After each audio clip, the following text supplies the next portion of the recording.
Good morning. My name is Sarah Jane Finlay, and I'm the Associate Vice President for Equity and Inclusion. Welcome to this keynote talk today, which I think we're all very excited about.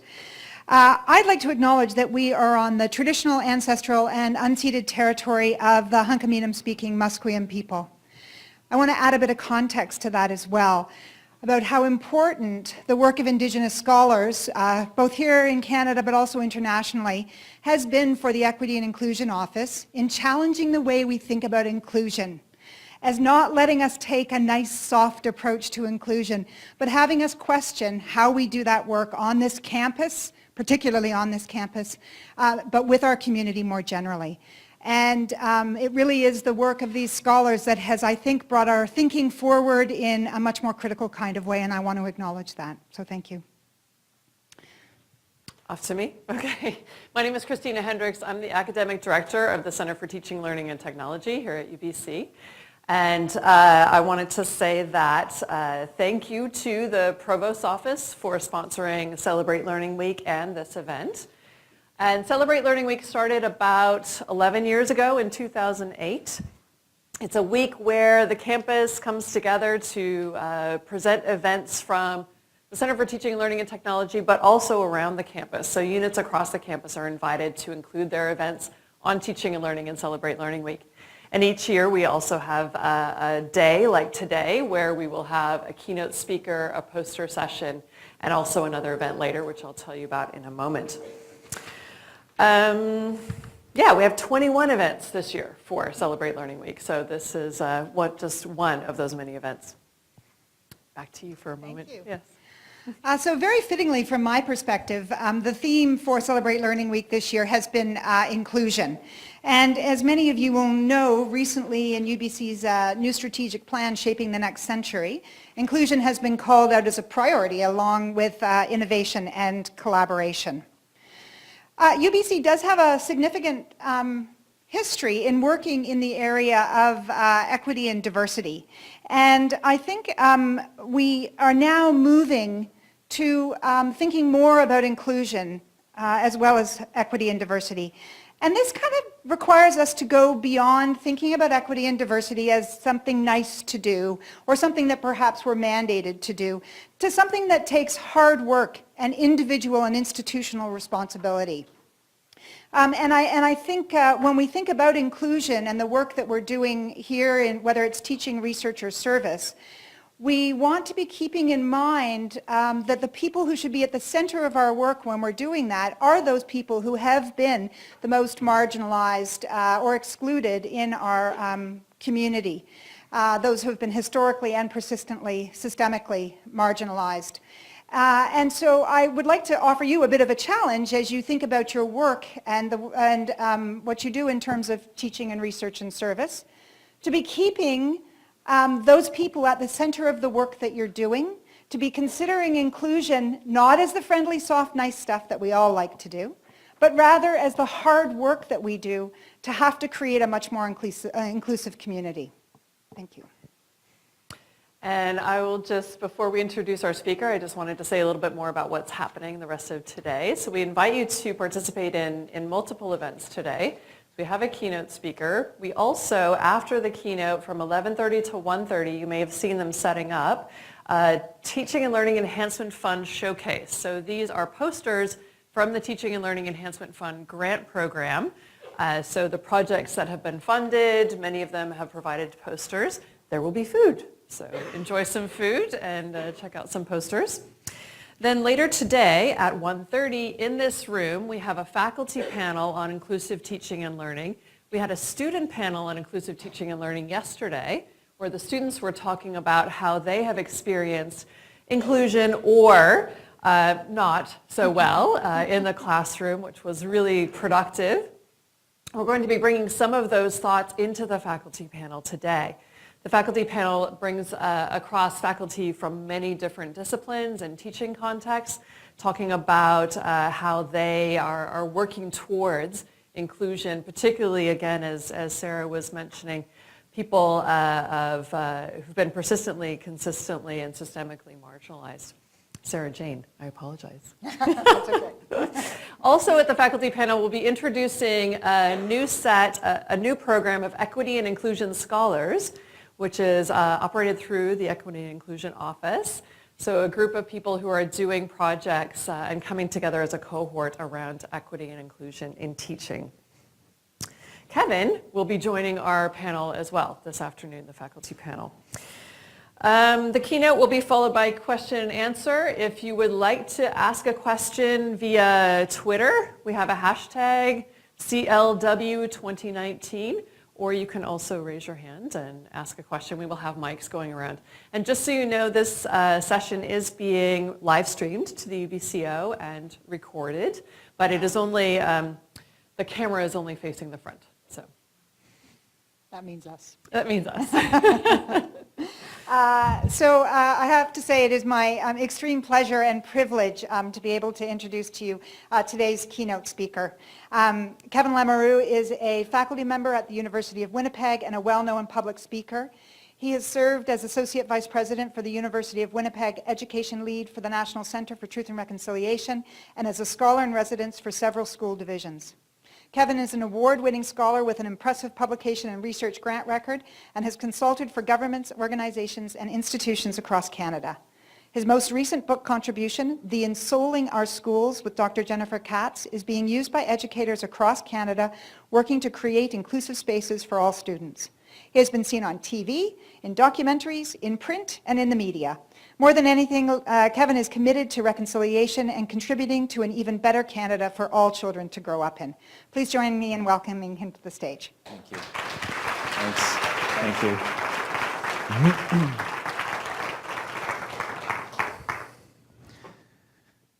So there's something very strange happening here that we should acknowledge. How somebody from a lowly regional mid-sized university ends up speaking to such a lofty group of folks from the impressive UBC U15 University is beyond me. This is very strange.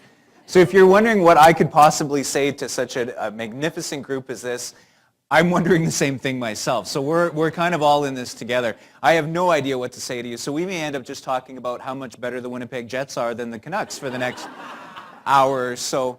Oh, don't groan at me. Don't groan at me. You didn't even make it to the playoffs, and at least Winnipeg doesn't burn our city down when we got knocked out of the playoffs. So we've at least got that going for us. Now, you're probably wondering, where does somebody from Winnipeg get off making fun of Vancouver?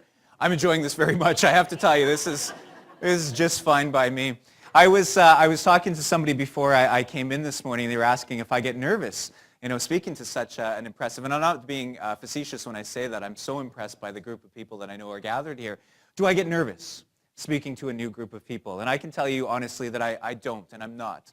I don't get nervous public speaking. I love what I do. I'm one of those people that ended up doing in life exactly what I want to be doing. And I know that I'm surrounded by good people, and that makes it easier. But part of the reason why I'm not nervous is because I know within 5 minutes, most of you aren't going to be listening anyway. So it takes the pressure off me in terms, okay, hold on. So I got some groans there. Let me sort of back this up with some research. Let's get into my first study here. As soon as I stood up, you knew I was a nerd. I own that. In my old age, I've accepted who and what I am. And being a nerd, I like studies. So I'll share with you a study that was done way back in the 1970s. You'd never get this through an ethics board today, but for some reason this was acceptable in the 1970s, looking at what audiences are actually thinking about when they should be listening to their speaker. So let me set it up for you. Imagine a big lecture theater, 300 students crammed in, nerdy little professor up front blathering away. Can you understand what I'm saying? That's probably more of a UBC thing than a U of W thing, but you know what I'm talking about if I say that. So some researcher comes to the lecture hall, and at the door to the lecture hall fires a starter pistol. Now, you know what that sounds like? It sounds like a gun. It would scare the heck out of you if you weren't expecting it. So everyone drops their pencils or whatever you used to take notes in the 70s, rock and chisel, whatever it was to take notes back in the 70s. Researcher comes in and comes to the front of the room and says, I'm sorry for so rudely interrupting your presentation, but if you wouldn't mind writing down exactly what you were thinking about at the moment of interruption, we're doing a bit of a survey. So let me turn this over to you. This is about teaching and learning. Let's think about this for a second. What do you think your students are thinking about when they should be listening to a lecture? Lunch, okay, so we know where some people's mind is at already. Lunch, absolutely. I'll save you the suspense. So here's the data that came out of this crazy research study. At any point in time, we've got about 55%. So at any moment, we've got about just over half of the audience. Remember, these are people that are paying to be there, that are actively engaged with the lecture, the presentation. We're batting just over 500 at any point in time. So what about the other 45%? Well, some were thinking about food. Some were thinking about their to-do list. Some were thinking about memories, reliving memories. Some were playing out fantasies. For me, that would be picturing myself as a Jedi Knight, obviously, fantasies. You'll appreciate this, being good-humored and from Vancouver. A full 10% admitted that they were actively involved with romantic fantasies when they were interrupted. Oh, you got a sense of who they were in the room right away, eh? So I know, no matter how badly I do today, at least a handful of you will be smiling anyways, and I can live with that, truth be told. So I'm not nervous. I feel totally at home here. If you'll forgive me, if you'll humor me for a moment, I'm going to start by offering this.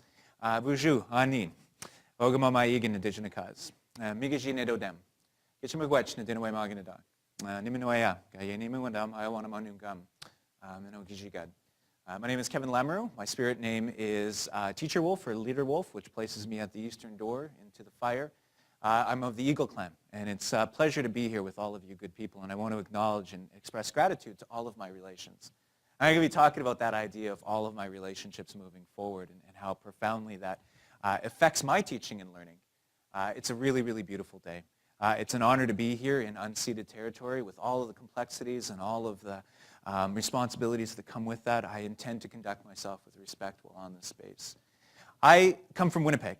And coming from Winnipeg, the change of season, you'll understand this is quite dramatic. And we're slowly moving into spring. I'm told that it was raining in Winnipeg. So oddly, it's rainier in Winnipeg than it is in Vancouver. Figure that one out.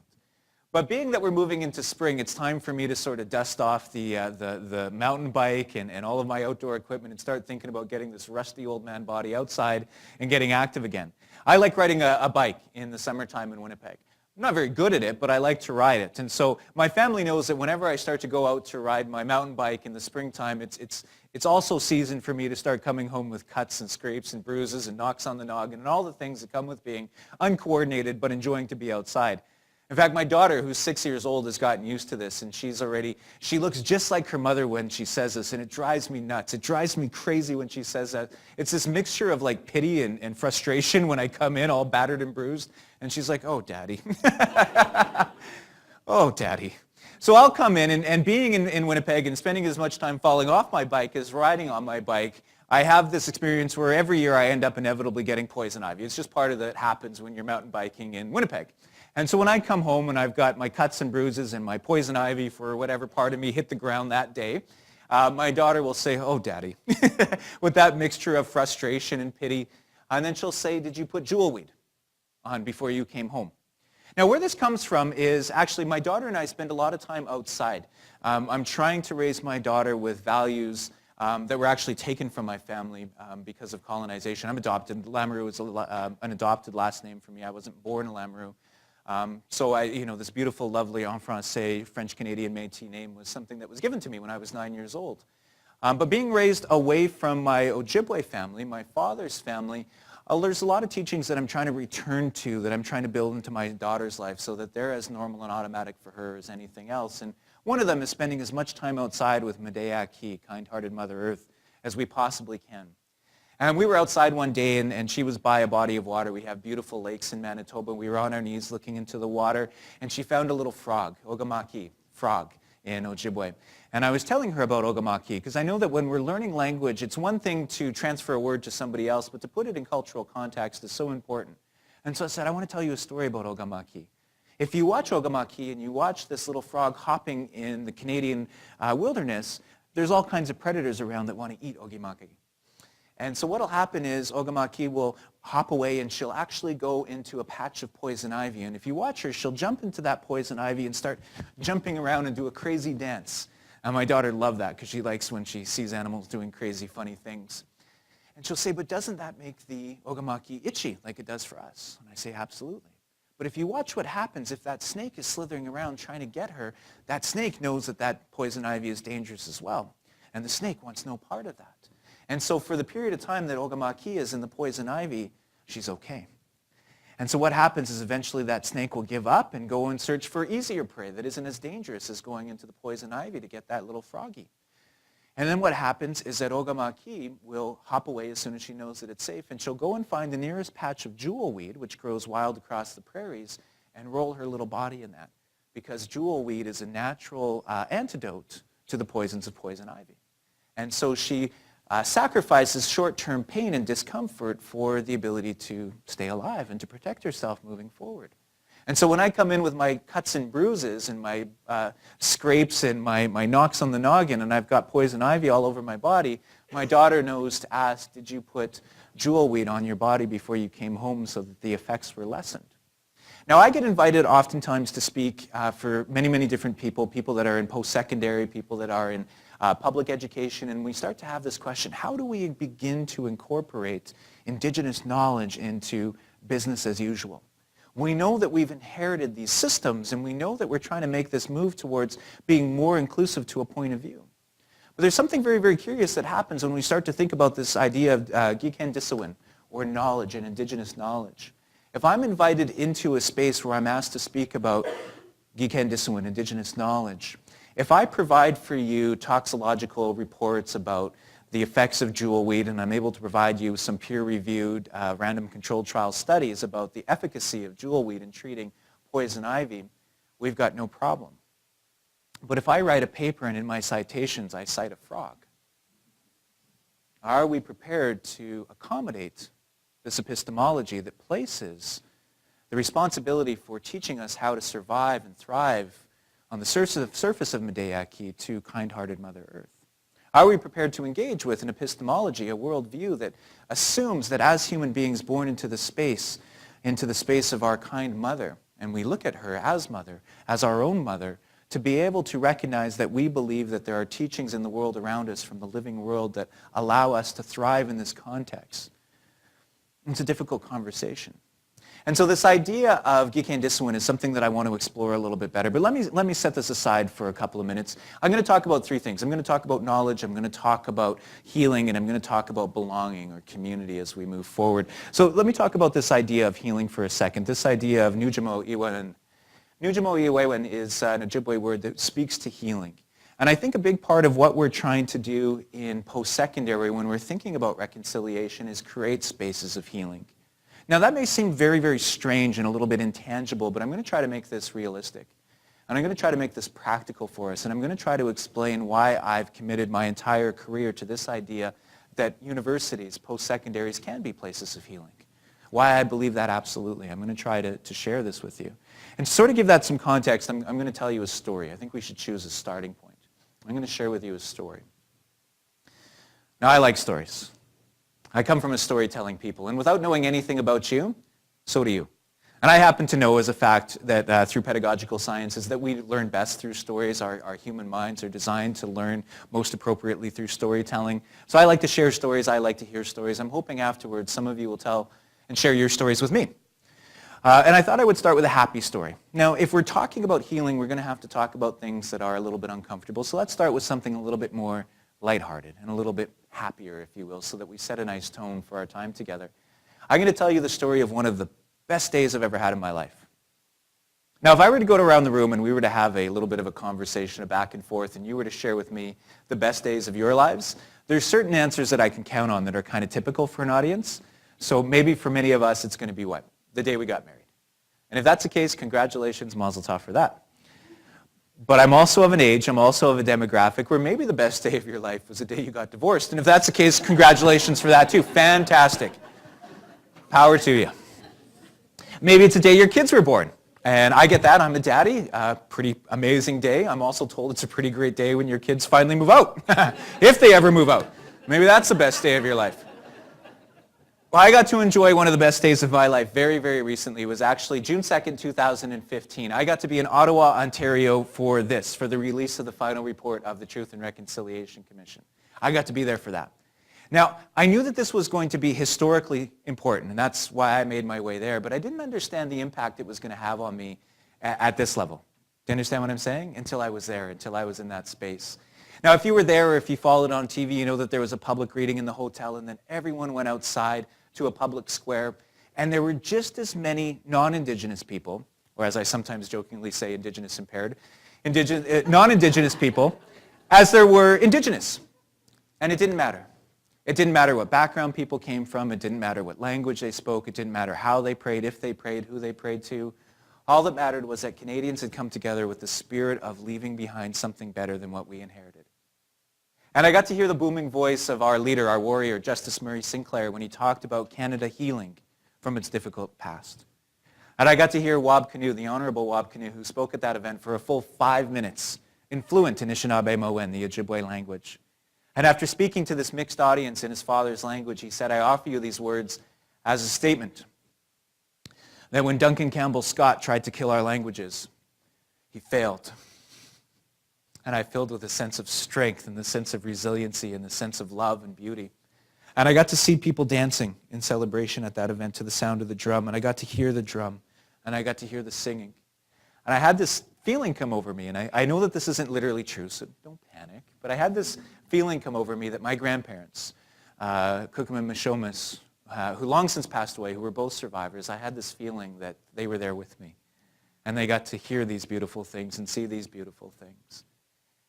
And one of the things that we know about trauma, and we are going to have to talk about trauma if we're talking about healing in post-secondary, one of the first symptoms of trauma, and we actually learned this after World War II during the Nuremberg trials, one of the first symptoms of trauma for people who have gone through hardship, of course, is silence.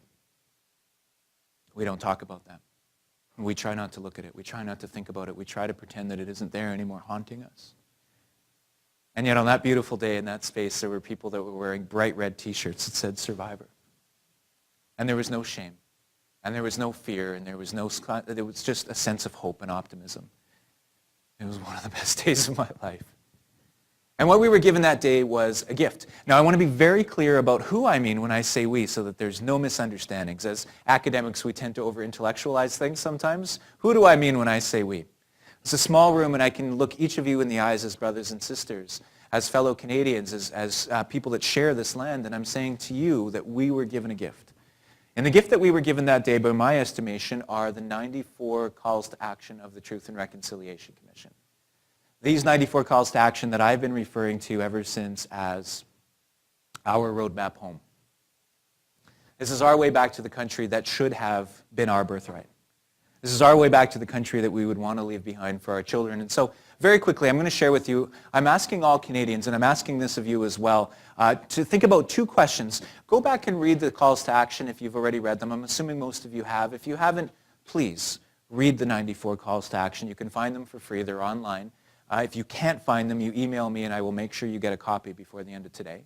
But read them. And as you read through the calls to action, think about two very simple questions.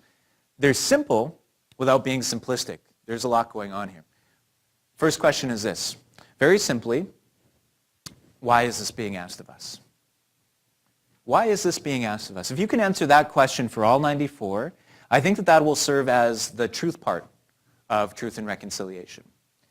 Now, I don't know if this is true for you or not, so please don't take offense. I don't mean this to be hurtful, but I think that for many of us, this is going to expose us to stories about Canada that we didn't grow up with. Now, if that's true, I want you to understand that that is not your fault.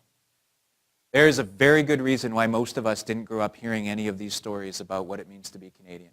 And we're going to talk about that, and we're going to talk about how we can address that at UBC so that that doesn't happen for future generations. But if you do hear these stories for the first time, there may be many moments where you feel very sad or very angry. And honoring those feelings, processing those feelings are as much a part of Truth and Reconciliation as anything else. This is sometimes hard for us in academia, but this isn't just a journey of the intellect, it's a journey of the heart. And you're entitled to those feelings, and you're entitled to process those things. I'll give you an example, one that you'll all be aware of. Let's go with call to action number 3. It reads like this. We call upon all levels of government to fully implement Jordan's principle. Now, if we were going to ask that question for that call to action, we would have to know what Jordan's principle is. We would have to know who Jordan River Anderson was and what happened to him when he was born in 1999 in a small community called Norway House in Manitoba, north side of Lake Winnipeg. Born very ill and airlifted from that community to Winnipeg, where I live, to the Children's Hospital, stabilized, brought to a point where he could return home if he was to receive ongoing care in his community. A service that would be provided for any one of us almost immediately. But because he was First Nation, living in a First Nations community, and because our brothers and sisters in communities aren't governed by the same healthcare system as you and I, they're federal, we're provincial, the government couldn't decide on who was going to pay the bill for that. Federal government said, we're not paying for that. Province said, not our responsibility. Norway House said, we literally can't afford this, and it went around and around and around. For 5 years. For 5 years, this kid lay in a hospital bed waiting to go home, ready to go home. Watching other kids come in and out of that hospital who were allowed to go home because they were born a different race in Canada. I'm not talking about the 1800s. This was 2000 to 2005 until he died. And he died never getting to step foot on his home territory, never getting to see the family that couldn't afford to fly and come and see him, never getting to pet the family dog, put his feet in the lake where his community is. And after he died, every level of government took a look at that with shame and said, we screwed up. Canada is supposed to be better than this. If you can send a kid home, you send them home. We worry about who pays the bill afterwards. And they called this commitment Jordan's Principle. Except then we would have to learn that our federal government has failed to live up to Jordan's Principle on almost every opportunity it's had to do so. There's literally a community on the East Coast, you can look this up if you don't believe me, that literally bankrupted itself, taking the government to court to fight for something that was already promised to them. And then you would have to find out that our federal government today spends more money litigating against First Nations than any other group on the face of the planet, including corporations that poison our water and destroy our land. If you hear that for the first time, my friends, there may be many moments where you feel very sad, or you feel very angry. But I think it's probably healthy for us to hear Jordan's story, all of us. I'll frame this another way. I'll frame this from the perspective of post-secondary. I come from the University of Winnipeg, and you know this. You've probably heard this. The U of W was the first institution in all of Canada. It was us and Lakehead at the same time to implement what we're calling the Indigenous course requirement. If you're going to graduate from the U of W, you have to take at least one course of Indigenous content. Now, trust me, being the administrative lead of that initiative, I'm that guy. I'm the guy that's responsible for that. I faced all the tough questions. All of the debates that you've probably heard about that, I've heard too, and they've come at me from all different kinds of angles. Oddly enough, some of the institutions that criticized me publicly for that actually reached out to me in quiet afterwards and asked how they could do the same thing, but I'm leaving that one aside. I was the administrative lead of that initiative for 2.5 years. Now, I'm not going to tell you that you should have a course requirement or not have a course requirement. I'm just going to share with you my experience. For 2.5 years being the administrative lead of that initiative, I faced all the tough questions, and I'm going to share with you the toughest question that I've had to face from our students, 88% of whom are non-Indigenous, who were, and watch what I'm doing here, forced to learn about Indigenous people. All right? And I'm going to be honest, and I'm going to make myself vulnerable. The toughest question I've had to face is this. Why? Why is this the first time that I'm learning about this? Are you kidding me? I made it all the way through high school and no one said anything about this? I would have lived differently. I would have behaved differently. I wouldn't have said things that I've said. I feel shame. I feel hurt. I feel robbed. And I've had students who have broken down weeping in my office because they feel so violated as Canadians that this truth was kept from them when they could have been participating differently. Okay? So I'm inviting us into a journey where we may be introduced to stories that we're maybe not prepared for. And that's to be honored, and that's part of the process. Now, the second question that I'm going to ask you to think about is this. Would our community, would Vancouver, would British Columbia, would Canada be better or worse off if this call to action were fulfilled? Would we be better off if we were to implement? Now, you could probably guess that I have a certain bias in this regard. I'm not going to try to shove an opinion down your throat. Instead, I'm going to invite you to consider your own truth. Because if you feel like we would be better for these efforts, then we have an opportunity. If you feel that we would be a better society if no kid ever laid in a hospital bed for 5 years waiting to go home, denied the right to do so because of his race, taking into account all the budgetary consequences, all the legislative changes, then we have an opportunity. And the opportunity that we have is this. Even though we didn't create the problem, and listen to me, no one in this room is responsible for any of this. We have an opportunity. And the opportunity that we have is to be part of the solution, even though we didn't create the problem. That's the gift that's been given to us. Now, I want to say something about that idea of this being a gift, and I'm going to share with you my belief. and I'm not going to waver on this belief. I firmly believe that we wouldn't be talking about reconciliation in Canada at all. Whether it's a buzzword or not, whether it's overused, whether it's become to mean something meaningless, whatever we believe about it, we wouldn't even be having those conversations if it wasn't for the courage, the dignity, and the strength of residential school survivors. If it hadn't been for residential school survivors holding the government to account for that history, I don't think we would have just come to these conversations as a nation. I think it would still be just as invisible today as it was 10 years ago. But because of that strength, because as children, these people experienced the very worst that Canada has been guilty of, somehow found it inside of their culture and their identity, inside of themselves, to grow to be the kind of people that could extend their hand in friendship back to Canada, we have this opportunity to talk about reconciliation and decide whether it's a buzzword or not. It's thanks to them. And the second thing I want to say about reconciliation is this. Reconciliation is not something that we are doing, not we in this room, but we collectively, UBC or Canada, is doing out of pity for Indigenous people. I don't think that that's accurate at all. I think that reconciliation is a gift given to UBC in Canada so that we can heal our own institution and our own society. That's what I believe. I believe this is an opportunity for Canada, maybe the last one, I don't know, to be able to live up to our full potential as a nation. So I want to share with you one of these calls to action and sort of frame it in terms of teaching and learning. I'm going to share with you 62.2. Now, you may not see the immediate relevancy of this, but I want to share this with you, and I'm going to read it to you. If you've ever taken Toastmasters, you know it's bad practice to read from your slides. I understand that. I know. But I also recognize that some of you are going to have eyes like me, so as an act of mercy, I'm going to read this to you. We call upon the federal, provincial, and territorial governments in consultation and collaboration with survivors, Aboriginal peoples, and educators to provide the necessary funding to post-secondary institutions to educate teachers on how to integrate Indigenous knowledge and teaching methods into the classroom. Well, let's think about it. I know that not all of you are training teachers, but I'm going to argue that this rings true for us across the institution. Why is this being asked of us?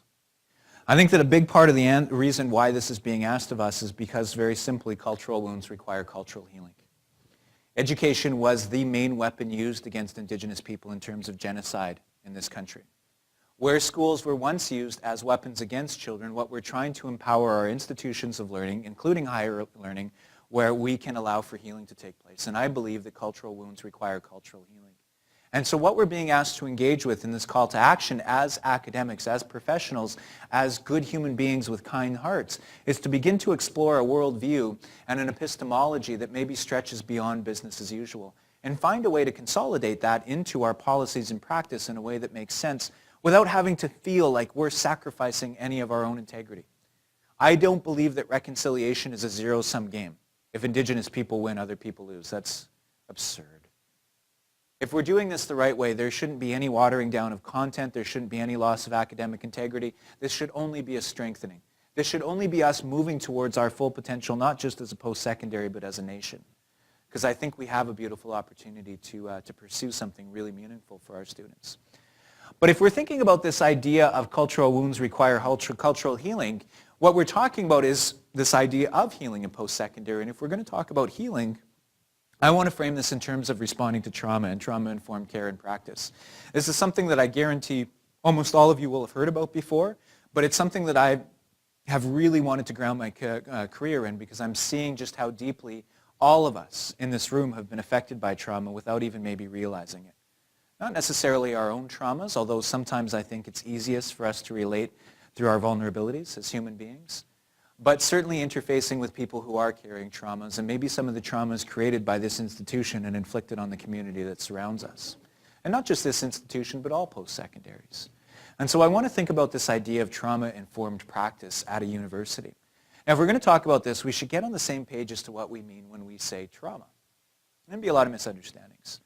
If we were to choose a starting point for sort of a general conversation, what would be the most recognizable example of trauma in society? I suppose the one that gets the most airplay in the media would be what? Probably PTSD. Does that sound fair? So if we were to use PTSD as sort of a starting point and begin to explore what we know or understand about PTSD, what do we conjure up in our minds? This is too big a room to have a full conversation, but I'm going to ask you to think about what you know about PTSD. If this was a smaller workshop, I would ask you, and you would probably yell things out like flashbacks.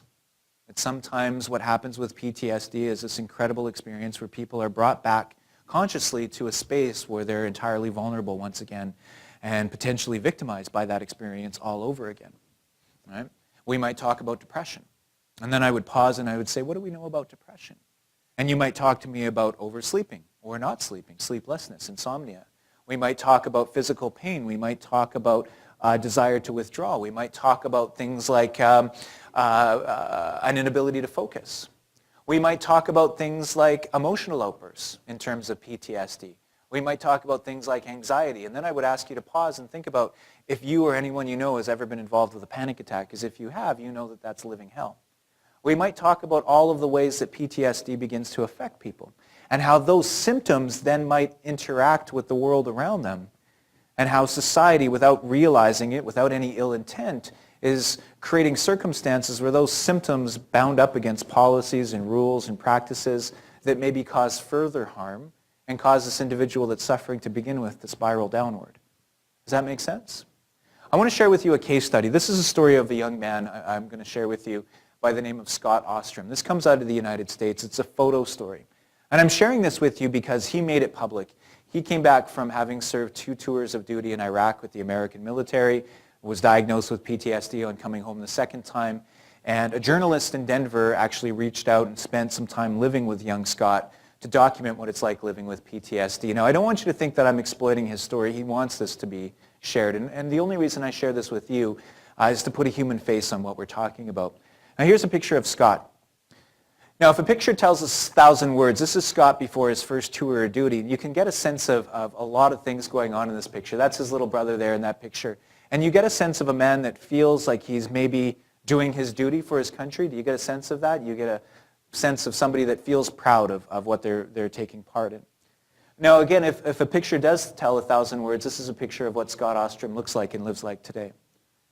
Now, again, you get a sense, I think, in this picture of somebody who's withdrawn from the world. The light is outside, I'm in the darkness inside, and I'm watching the world go by, and there's loneliness and isolation. This is a photo of Scott in the middle of a panic attack. And again, if you've ever lived through that experience, you have my empathy.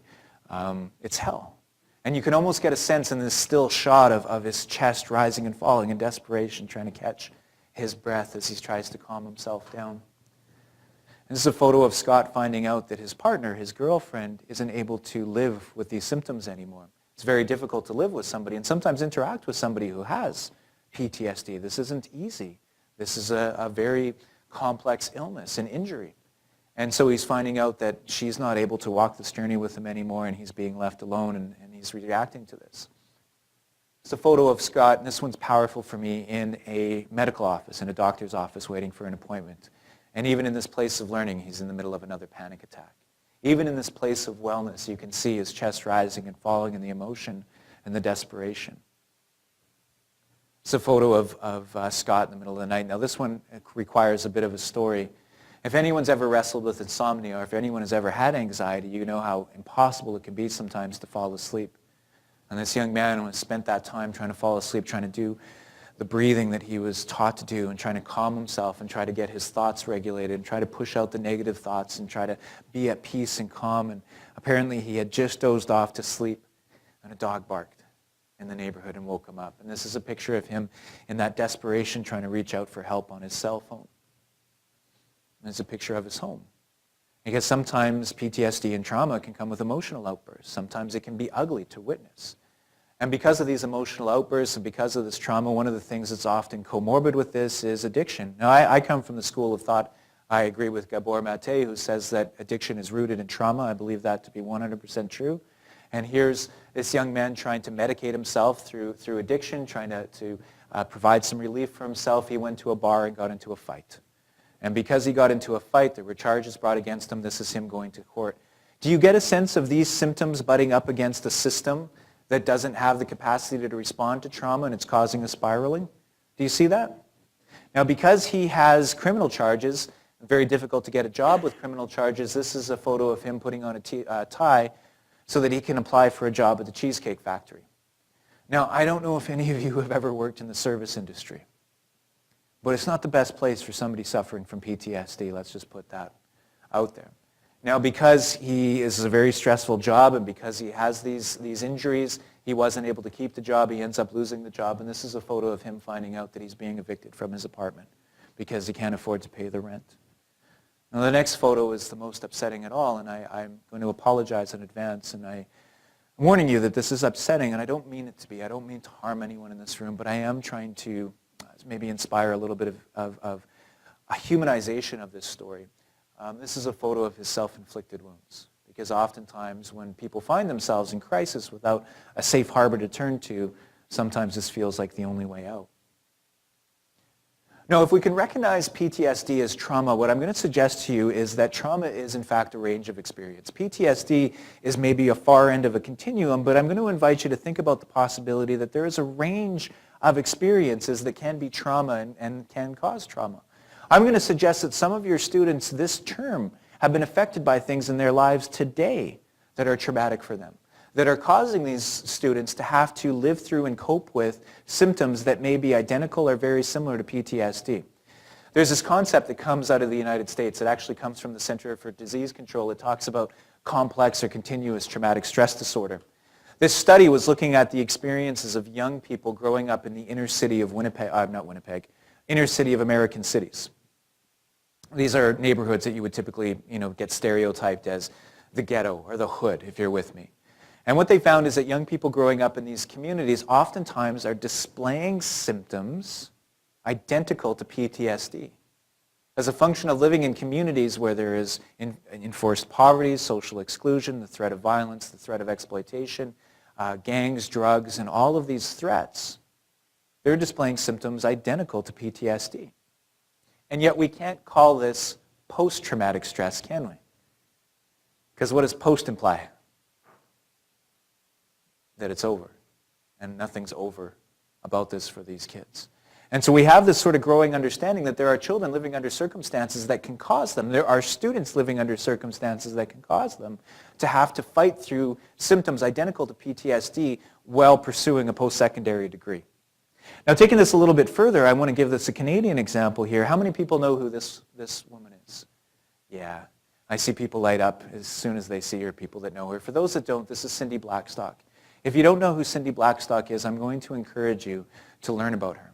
She's my personal hero. In my opinion, she's one of the most important Canadians alive today. And one of the things that she was involved in is 12 years ago, she filed a human rights complaint with the Canadian Human Rights Tribunal against the government of Canada. And what she argued is that through family services and other aspects of the Indian Act, Canada is violating the human rights of First Nations children. This case went on for 9 years, and you have to hear her tell the story of what it was like living through that experience, the harassment, the monitoring, just an incredible story. But at the end of 9 years, the tribunal came back with a decision, and guess what they said? In fact, Canada is violating the basic human rights of First Nations children through family services and other aspects of the Indian Act. So what I want to ask you is this: do you think it's potentially traumatic to grow up in a country where your human rights are being violated? I'm asking you to think about that, honestly. Is it potentially traumatic to grow up in a country where your basic human rights are being violated? And this leads us to a conversation about what we refer to as intergenerational trauma.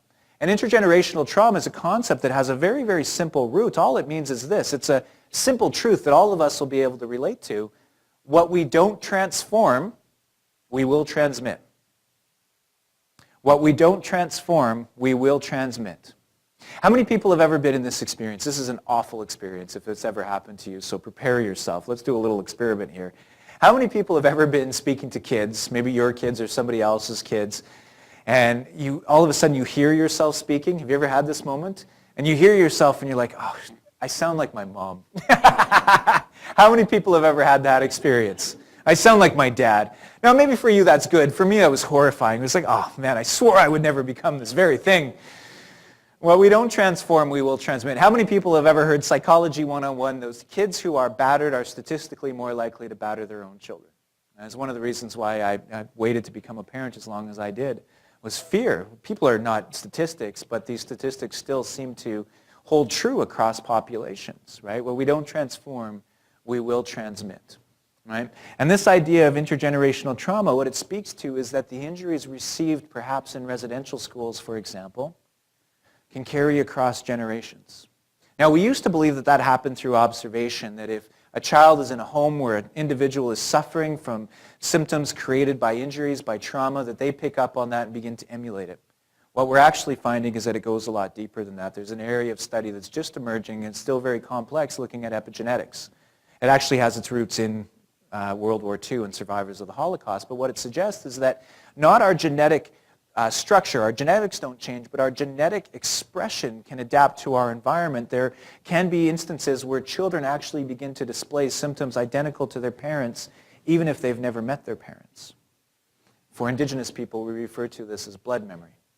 The idea that we carry in us the story of our ancestors going back 7 generations.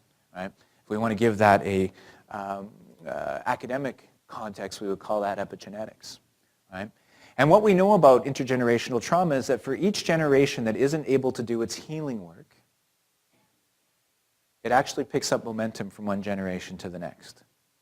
It doesn't just go away. Intergenerational trauma would suggest that it can actually get worse. So that if I'm not able to do my healing work, the dysfunction in my daughter's life might be measurably worse than it is for me. It doesn't just go away. And all of this story comes with students into UBC, into our classrooms, and you begin to interact with it. And I'm going to remind us to think about this idea of Scott Ostrom's example of having symptoms interacting with a system that has no mechanism to be able to accommodate that, causing a spiraling downwards. Now I'm going to extend this a little bit further, and I'm going to suggest that trauma has been caused by universities.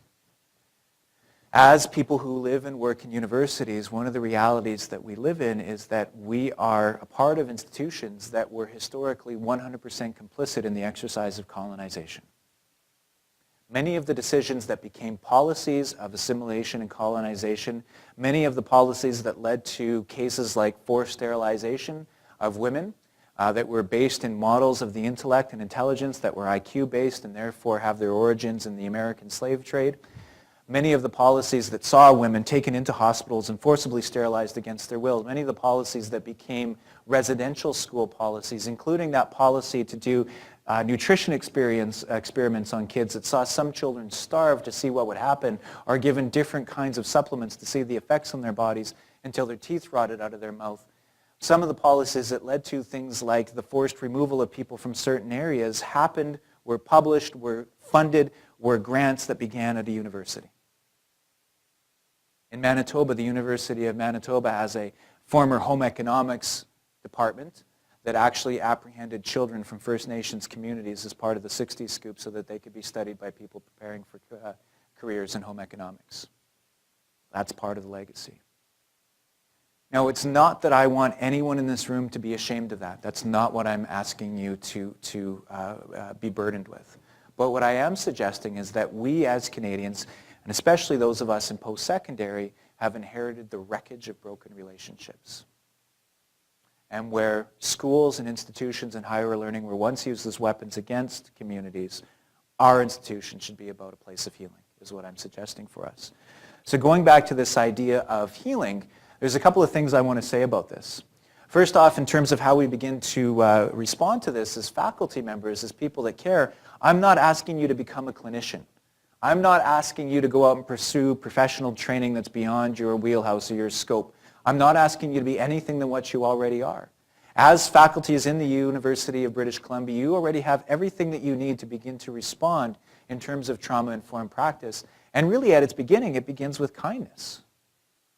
I think that there should still be a place for kindness in post-secondary.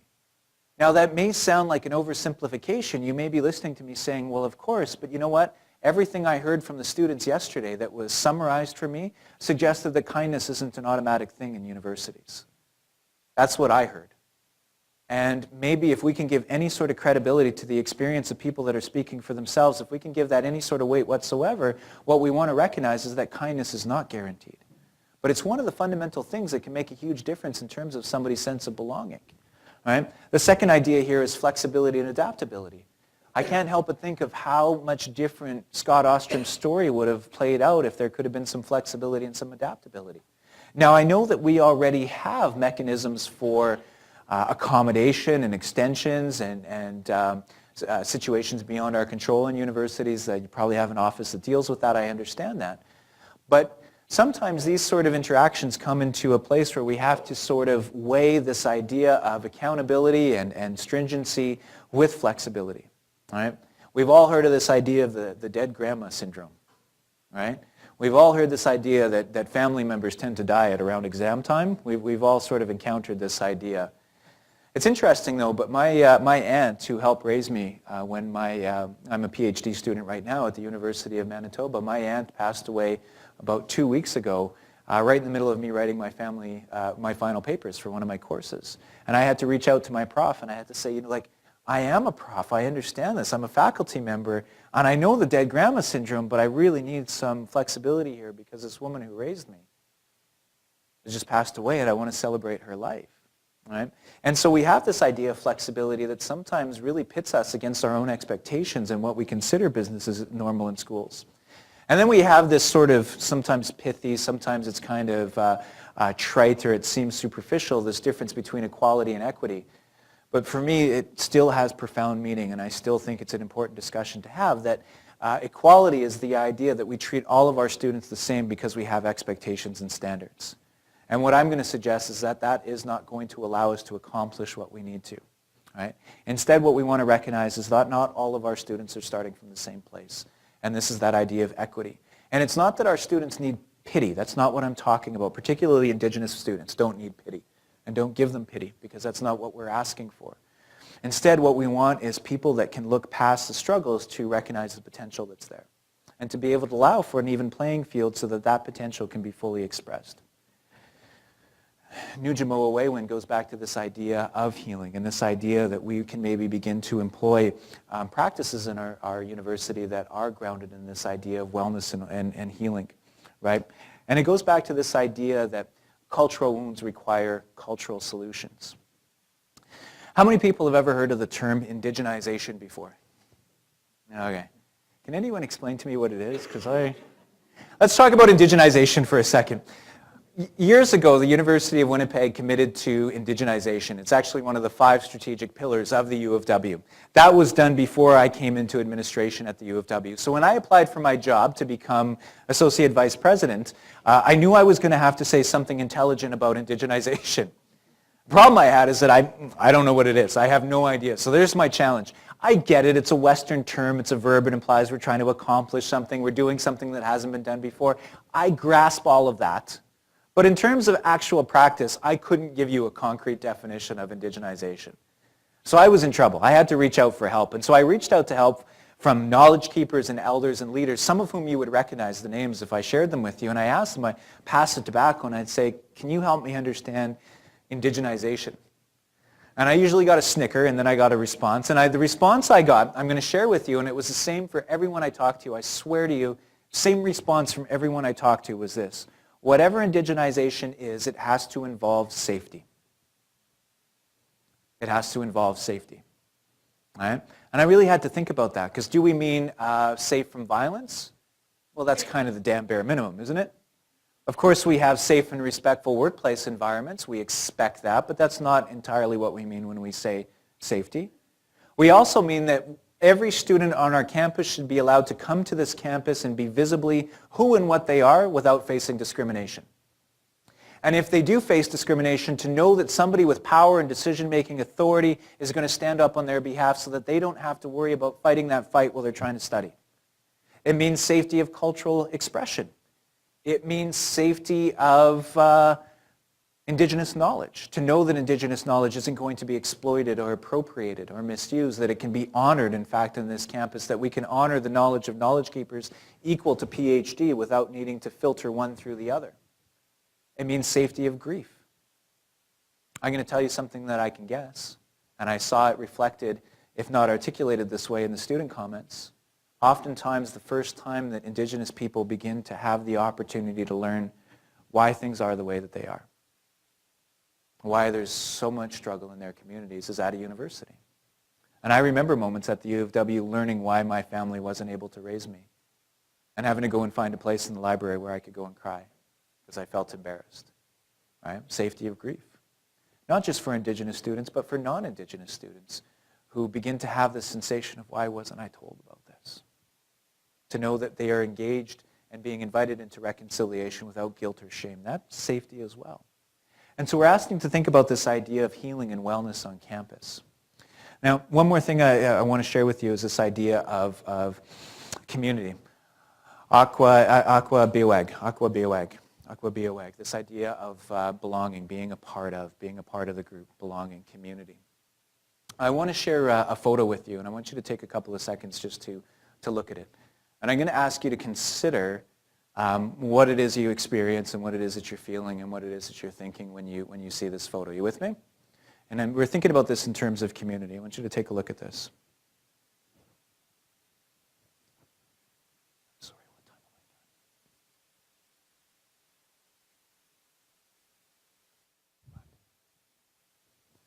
Does anyone recognize this photo? Where is this photo from?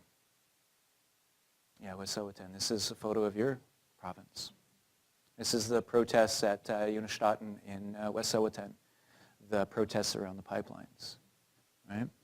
And so, there's a number of things that we would want to consider when we look at a photo like this. It's the idea here of a couple of things, and I'm just going to move quickly through this. How would you feel if it was your family that was in this photo or involved with this? How would we feel if your family was in the camp that's on the opposite end of this photo that isn't reflected here? How would we feel if your family's income depended on oil and gas? Does that change the conversation? If your ability to make your mortgage payment depends on that pipeline, does that change the conversation?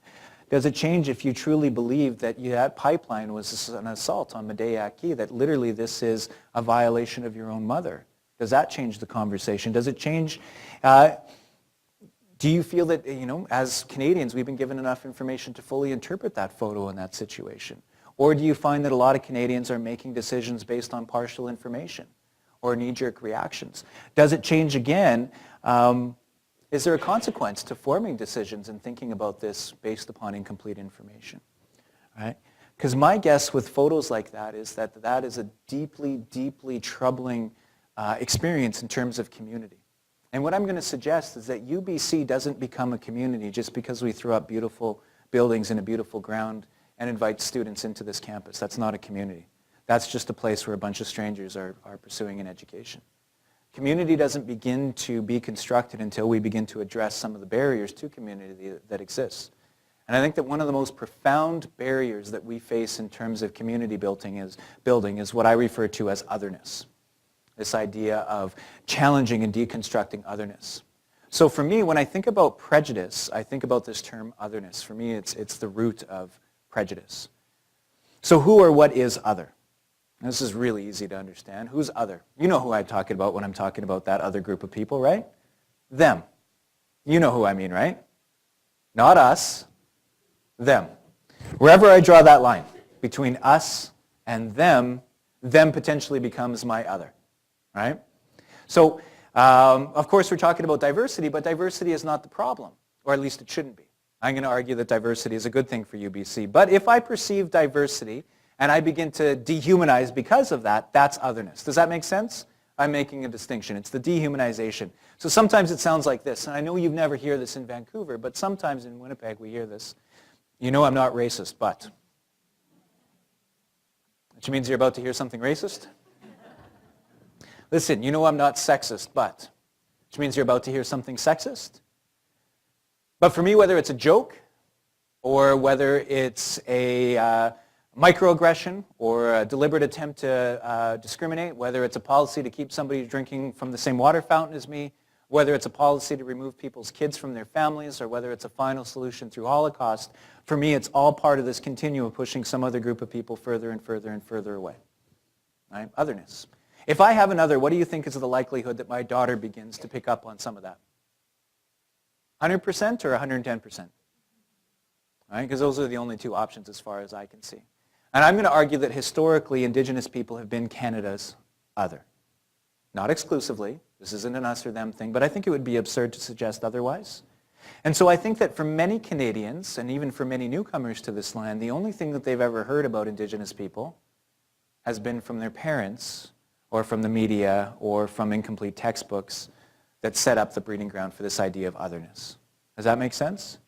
So in thinking about this idea of otherness, has anyone ever tried to challenge prejudice? Have you ever tried to talk to somebody who's prejudiced? Have you ever had that experience? Is that fun? Is that a nice way to spend time? Do you enjoy that? What's it like? It's like banging your head against a wall. I have an uncle on my father's side of the family. On my mother's side of the family. My father's side of the family is Ojibwe from Treaty 2, Anishinaabe. My father's side of the family is Ukrainian, and I have a Ukrainian uncle. His other, unfortunately, is natives. Makes it really awkward at dinner time, because he knows what I do. He knows who I am and what I do for a living. And I can give my uncle 100 arguments of why he should change his mind. And what do you think he's going to do? He's going to give me 101 arguments of why I should go to hell. Unless he really gets backed into a corner, in which case, he just tells me off, and that's the end of another Thanksgiving dinner. We try again next year. Here's the thing about my uncle. He's a good man. You would like him. And he would like you if you met him. And he's only ever grown up hearing one side of the story about Indigenous people. Now, the worst thing that I can do in terms of responding to my uncle is to approach him with disrespect and with anger in my heart. Can't solve a problem with the same mindset that created it. So let me ask you this. Why did I spend so much time in this conversation joking with you, teasing at the beginning, and telling you stories about my family? Is it because you think I don't have enough material to fill a morning? Have I given anyone the impression that this is my first time doing this? Have I given anyone the impression I don't know what I'm doing? I do it because I want to create a relationship of safety and respect so that maybe we can feel vulnerable enough with each other to be honest about our own ideas. And so deconstructing other begins with respect. And I think that if we invite people into our classrooms and begin to ask critical questions, we have to expect that otherness might come out. And when otherness comes out, as our students articulated yesterday, it can be very uncomfortable. And so we have to be proactive in terms of creating spaces where we can deconstruct otherness. And I do believe it begins with that relationship. It's why it's so important to be able to include Indigenous people in this journey of reconciliation. I'm going to save these other points for the end of the conversation because I've gotten ahead of myself here. But we'll talk about deconstructing otherness as we move forward in the questions and answers if you're interested. I want to wrap up by bringing it back home to this.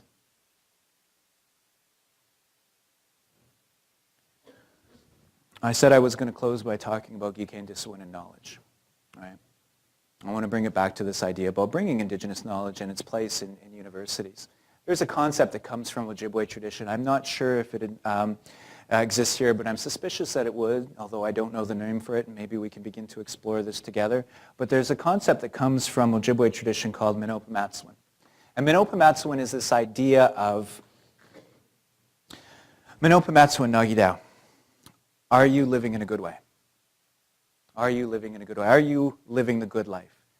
Now, when I think about Minopa-Matswin, I think about a good life. I can't help but think about, well, I have Western ideas of what a good life is. Like, I'm really excited for my Tim Hortons coffee later this morning.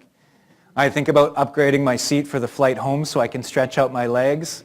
I think about spa time or me time on the weekend, right? Good living, right? None of that is Minopa-Matswin. Minopa-Matswin, living the good life, has everything to do with being the you that you were meant to be. Minopa-Matswin Nagidao. Are you the you that you were meant to be? It's a heavy, heavy question with all kinds of consequences. And I would argue that that's the point of higher education, Minopa-Matswin, to empower our students to be the them that they were meant to be. Right? And from Indigenous perspectives, to wrap this up, there is no you without Medeyaki, kind-hearted earth. Going back to the teachings of Ogamaki, of Mother, to be able to survive in balance and good harmony with the living world so that maybe we can continue to exist past this generation. That maybe this is our last opportunity to sort of write the direction of our trajectory to survive as a species, right?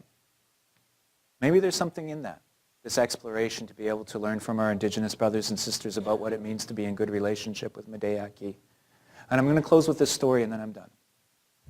A couple years ago, well, it was actually many, many years ago, I told you I was adopted. My birth family, the Ranvilles, after I was adopted and taken away from my birth family, I'm very lucky. My family, my Indigenous family, every year would try to reach out and find me wherever I might be and have a relationship with me. I'm very grateful for that. I'm very grateful for that because around the age of 16, I had some really confusing ideas about what it meant to be Indigenous. I used the word Indian at the time. Now forgive me, I know that's historically inaccurate and I understand all of that, but I'm also an old man, so we have to put this into context.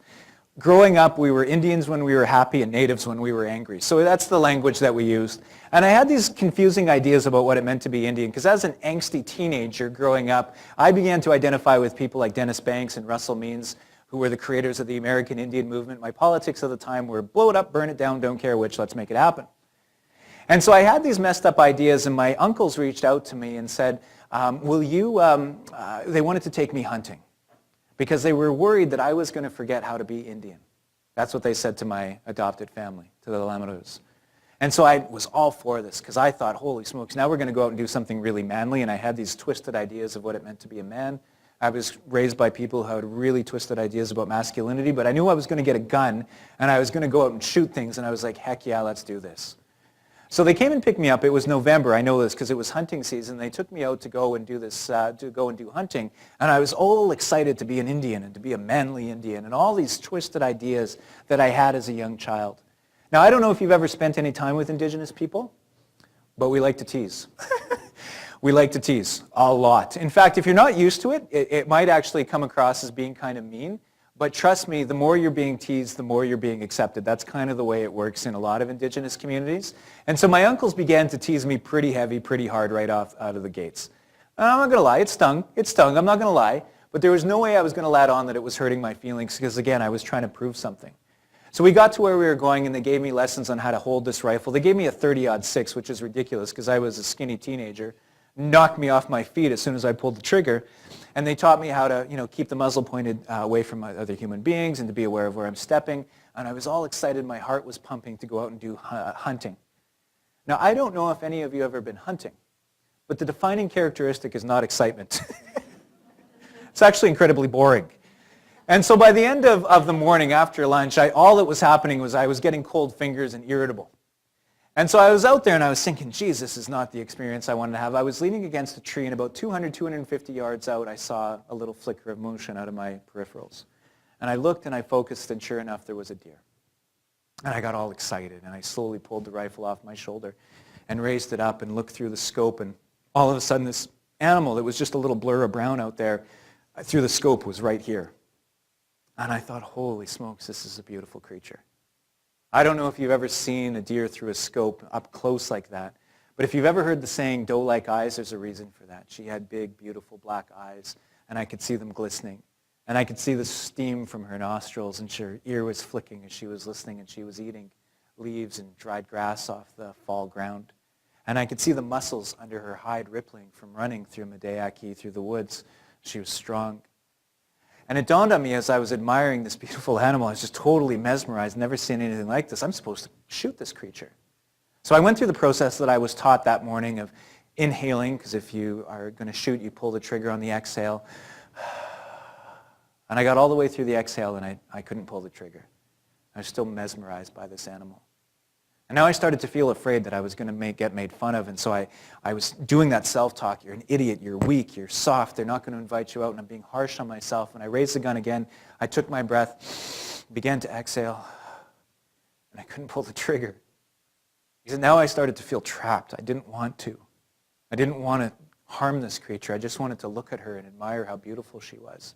But I got really afraid and really ashamed. I'm letting down my uncles, I'm letting down my heritage, I'm letting down everybody. And so I decided this third time, no matter what, I'm pulling the trigger, and I started my breath, and I closed my eyes so I didn't have to watch, and I started the exhale, and then sure enough, I heard the clap of a gunshot.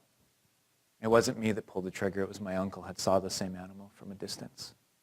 And I opened the eyes and looked through the scope, and I saw the animal's body rock, and I saw her begin to stumble on her front legs, and she collapsed to the ground, and my uncle called us, and we all went running over. And as I was running over, I started to cry.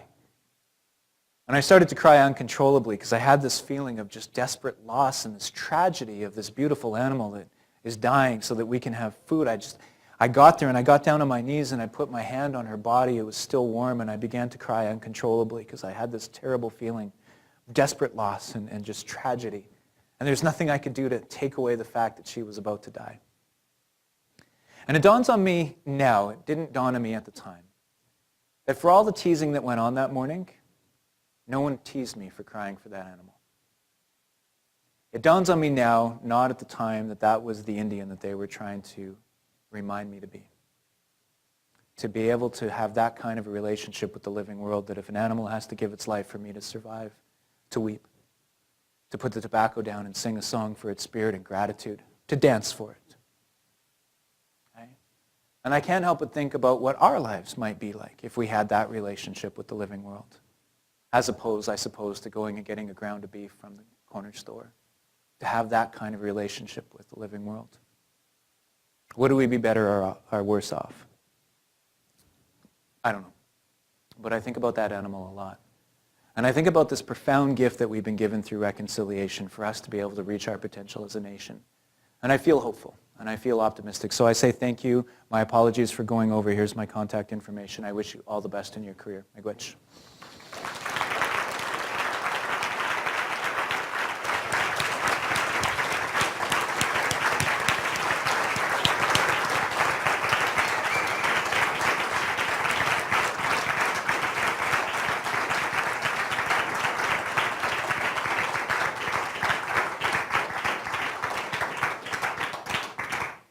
So thank you very much, Kevin, for an incredibly inspiring talk, for which I took many notes to think about for the future. So we have a few minutes for questions. I'll first ask for questions from the room and then see if there are any questions online.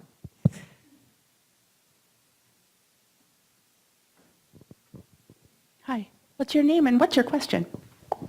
Thank you. My name is Jennifer, and my question, when you were talking a fair bit about the idea of post-traumatic stress, and then you juxtaposed it with ongoing, do you really think we're living in a post-colonial world?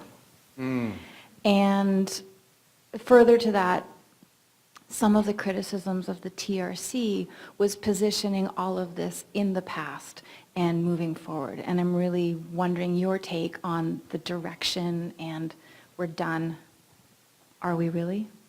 Yeah, that's an interesting question. I was actually saying to the folks I had the pleasure of having dinner with last night that sometimes the academy drives me nuts, eh? Sometimes I just want to pull my hair out when I see some of the things that go on in universities, but our ability to deconstruct language and really think about semantics is actually something I celebrate. And this question about post-colonial society, the accuracy, does it reflect the responsibility that we've inherited, that wreckage of the broken past that we've talked about, I think is profound.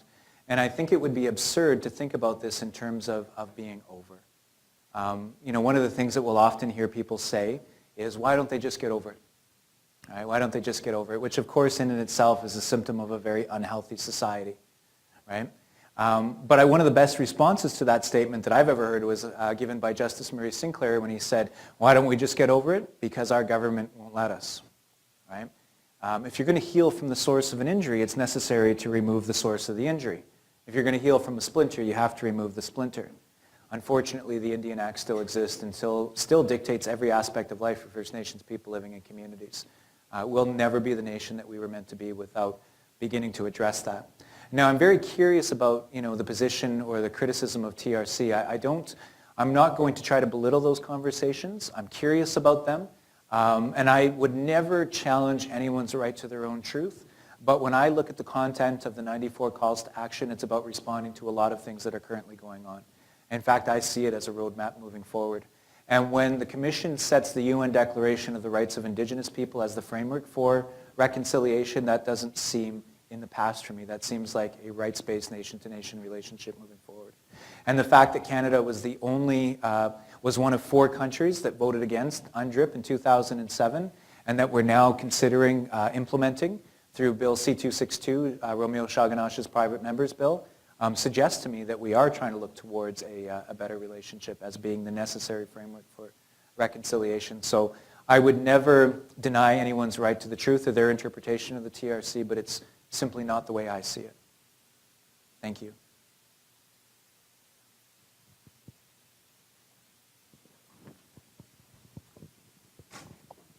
Your name? Hi, my name is Kevin Ward, and Good name. yeah, thank you for having that name and elevating it. First of all, I just wanted to say thank you very much for that beautiful presentation, and closing with the story you did.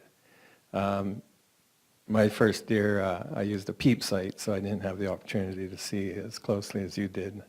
I might not have pulled the trigger. But you ended with this slide here, the UN Declaration, but you didn't touch on it in your presentation. I was wondering if you could elaborate a bit relative to your topic. Absolutely. Yeah, so I use this graphic for the end of all of my presentations because this, for me, is profoundly important to our well-being as a nation. And the UN Declaration of the Rights of Indigenous People, I already told you, 2007, 4 countries on earth voted against it. You already know who they are, but take a guess. The United States, Australia, New Zealand, and Canada. Now, Canada removed its objector status in 2016, but between 2016 and current day, the current government said that there's difficulties in implementing because it's inconsistent with our Constitution. What's curious about that is that the Declaration describes itself as being the bare minimum standards for the survival of Indigenous people. So if it's inconsistent with our Constitution, what that suggests to me is that our Constitution is inconsistent with the survival of Indigenous people, with the bare minimum for the survival of Indigenous people. Without this, my feeling is that we're not yet talking about reconciliation, right? We're not yet talking about moving forward. We're just trying to allow for the basic survival of Indigenous people in the context of Canada. Now, that private members bill, there's a number of major bills that are sitting in Senate right now that have to be considered before the election. I'm hoping that the UNDRIP Bill C-262 is one of the ones that gets passed and gets royal assent, but we don't know. But without that, I think that we're still talking about the very basic survival of Indigenous people, because what it lays out for us is a rights-based relationship with Indigenous people in Canada. What's interesting about this is that if I do a presentation on UNDRIP, I'll typically show people articles from that, and inevitably somebody will raise their hand and say, Kevin, these are just basic human rights. And I have to say, yes, and we're trying to include Indigenous people in that human experience as well, because prior to that, colonial experience hasn't been allowing for that, unfortunately. Right?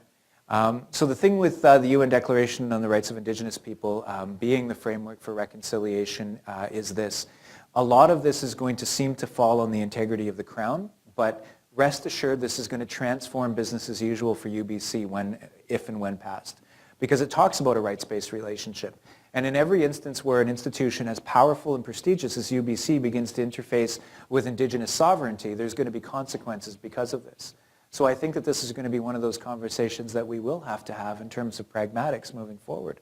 Because the institutions that fail to be aware of that rights-based relationship are going to find themselves lagging behind in terms of efficacy and relevancy in a modern economy. And that's all contingent on it being passed. Yes, sir. Thank you, Kevin. Thank you. I really appreciate the very rich and insightful sharing and very inspiring. My name is Michael Lee. I totally appreciate what you've been sharing in terms of the post-traumatic experience. In particular, you talk about the complex trauma syndrome that you're talking about as well. Pushing your notion, if I can further. Please.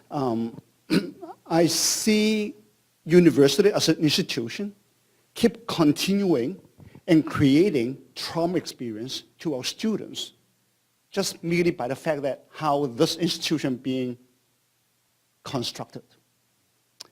And I will push further in terms of that have a profound impact on our students' well-being, as well as mental health as well. So Kevin, I want to kind of pick your brain and hear some of your insight along this line as well. Yeah. You know what I think, sir, is that you've articulated a very, very important point, and I don't want to, I would like us to just sort of consider what you've said for a second. And what I heard, or what I saw around the room, I saw some nods of acknowledgement, and I heard people acknowledging, I don't think you're alone in that observation.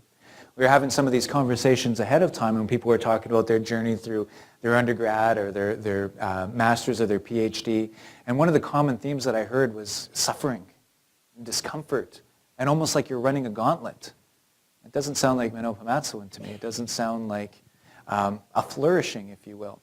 It sounds like business as usual, but it doesn't sound like flourishing. And sometimes I think it's healthy for us to sort of pause and reflect upon that idea that I think sometimes accountability and excellence doesn't need to be measured through suffering and sacrifice and hardship. That maybe it can be measured through vibrancy. So I don't know if I have much more to really add to that, except that I think it's a profound invitation for you or for us to consider what you said, because I think it's a very keen observation that's maybe resonating with a lot of people.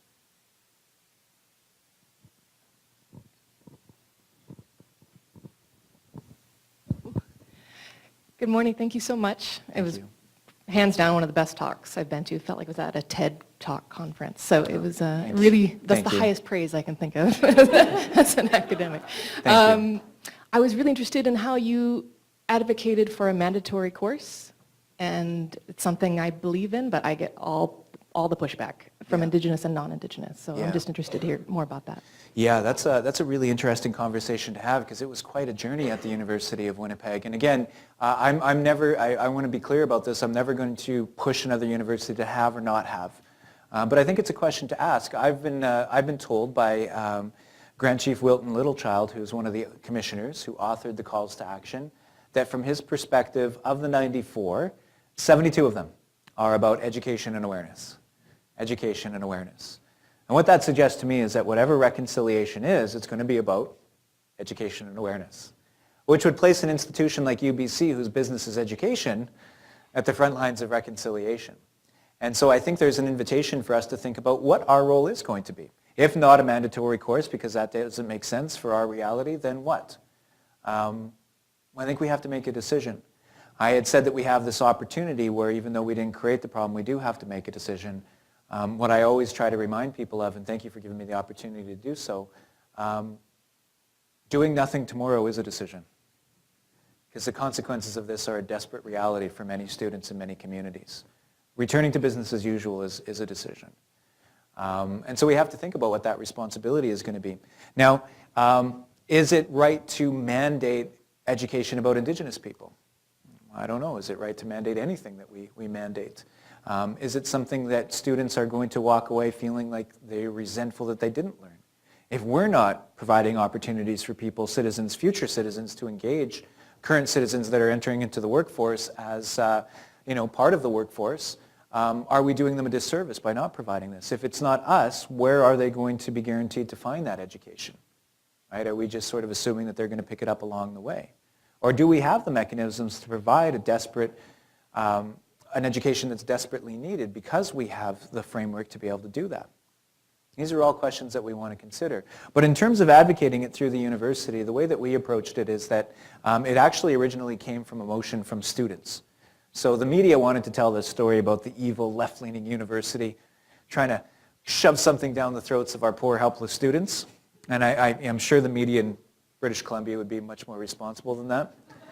And I'm not going to name names, so I'm not going to talk about CJOB radio in Winnipeg, but I will say this. I was very pleased when they came and they found that it wasn't us forcing it on our students, it was our students that demanded it of us.